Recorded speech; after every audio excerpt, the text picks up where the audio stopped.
சிலர் ஒரு இடத்துல ஏற்பட்ட துயரத்துல இருந்து தப்பிச்சு மீண்டும் அதே இடத்துல போய் மாட்டிக்கிறவங்கள என்ன சொல்றது, ஒரு சிறு கதை மூலமா பார்க்கலாமா?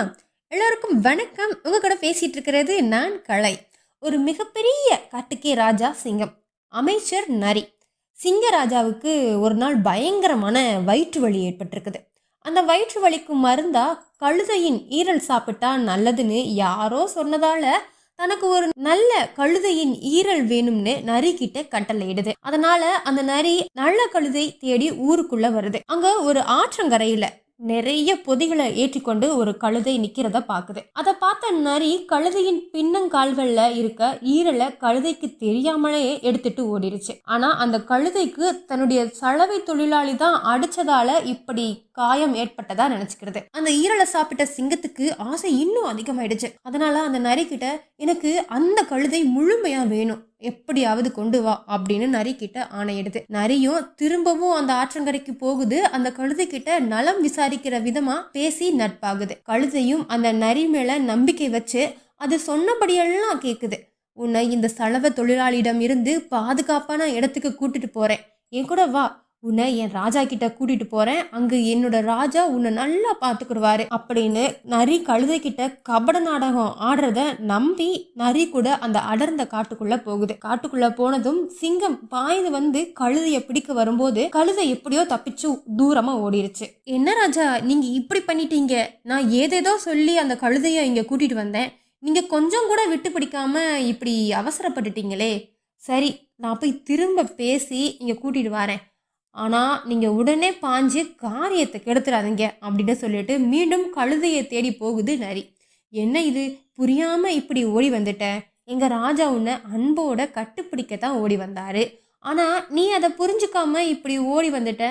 இந்த சலவை தொழிலாளி கிட்ட இருந்து கடைசி வரை கஷ்டம்தான் படுவ, ஆனா எங்க ராஜா உன்னை இந்த காட்டுக்கே மிகப்பெரிய மந்திரியாக நியமிக்க போறாரு, நீ சகல செல்வங்களோடும் வலம் வரலாம் அப்படின்னு ஆசை வார்த்தைகளை பேசி மீண்டும் தன்னுடைய வலையில சிக்க வைக்குது. நரியின் சூழ்ச்சியை அறியாத அந்த கழுதை திரும்பவும் அந்த காட்டுக்குள்ள போகுது. ஆனா இந்த முறை வசமா சிங்கத்துக்கிட்ட சிக்கிடுச்சு. ஆமாங்க, சிங்கம் கழுதைய கட்டுப்பிடிக்கிற மாதிரி அன்பை காட்டி அதனோட கழுத்து பகுதியை கடிச்சிருச்சு. பட்டும் திருந்தவே மாட்டான்னு சொல்லுற வார்த்தை ஒரு முறை போன போதே தப்பிச்சு வந்த கழுதைக்கு தெரியாது. ஏன்னா அது 5 அறிவுள்ள ஜீவன். ஆனா நாமளோ 6 அறிவு உள்ள மனிதர்கள். ஒரு இடத்துல ஏற்பட்ட துயரத்துல இருந்து தப்பிச்சு மீண்டும் அதே இடத்துல போய் மாட்டினா அனுபவப்பட்டும் புத்தி இல்லைன்னு தானே சொல்லுவாங்க. இதை விளக்குற மாதிரி இன்னொரு கதை பார்ப்போமா? ஒரு ஏரி கரையில வயதான கொக்கு ஒன்று வாழ்ந்து வந்தது.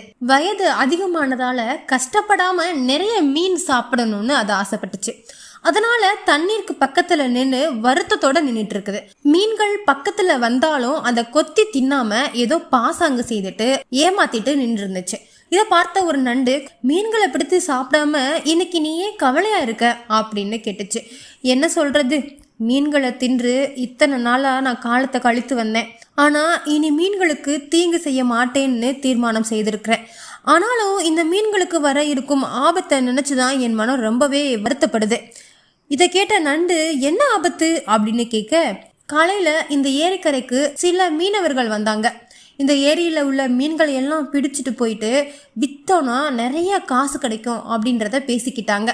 அவங்க கிட்ட இருந்து மீன்களை தப்பு விற்கத்தான் ஒரு சில வழி யோசிச்சிருக்கிறேன், அதன்படி செய்தா எல்லா மீன்களுமே உயிர் தப்பிக்கலாம் அப்படின்னு கொக்கு சொல்லுது. எப்படி அப்படின்னு சொல்லி நண்டு ஆவலோடு கேட்க, இந்த மீன்களை எல்லாம் ஒன்னொன்னா நான் தூக்கிட்டு போய் இன்னொரு குளத்துல போய் விட்டுடுறேன், அந்த குளத்துல மீன்கள் எல்லாம் பத்திரமா இருக்கும். இந்த கொக்கு சொன்னதை கேட்டு நண்டு மீன்களிடம் போயிட்டு இந்த யோசனையை சொல்லுது.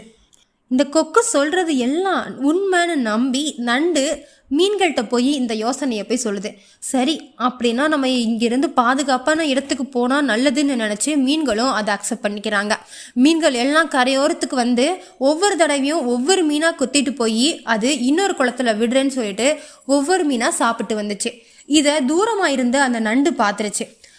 அந்த நண்டு ஏன் இப்படி பண்ணுறேன்னு சொல்லி கொக்கிட்ட கேட்கவும், வேற ஏதோ கொக்கு சாப்பிட்டு போனது, அது நான் சாப்பிட்ட மீன்கள் இல்லை, நீங்கள் என்ன தப்பாக நினச்சிக்கிட்டீங்க, நான் இந்த மீன்களுக்கு எல்லாம் நல்லது செய்யணும்னு நினச்சேன், ஆனால் இப்படியெல்லாம் நீங்கள் என் மேலே பழி போடுறீங்களே அப்படின்னு சொல்லிட்டு கபட நாடகம் ஆடுது. அதை பார்த்த நண்டு சரி சரி நான் நம்புகிறேன் அப்படின்னு சொல்லிட்டு திரும்பவும் எல்லா மீன்களையும் கொத்திட்டு போகுது. இதை பார்த்துட்டு இருந்த நண்டும் கடைசியில் அதுவும் அந்த கொக்கு கிட்ட அகப்பட்டுக்கிருச்சு. கொக்கு தூக்கிட்டு போகும்போது தான் தெரியுது அந்த குளத்தில் எந்த ஒரு மீன்களும் விடப்படலை. ஒரு பாறையின் கீழே அந்த மீன்கள் எல்லாம் சாப்பிடப்பட்டிருக்கு அப்படின்றத பார்த்துக்குது. ஆனால் எல்லாம் காலம் தவறி போனதுக்கப்புறம் என்ன பண்ண முடியும்? கையில் மாட்டினா கசாப்பு தானே. இது போன்ற நிறைய கதைகளை கேட்க மறக்காம சேனலை சப்ஸ்கிரைப் பண்ணிடுங்க. நன்றி.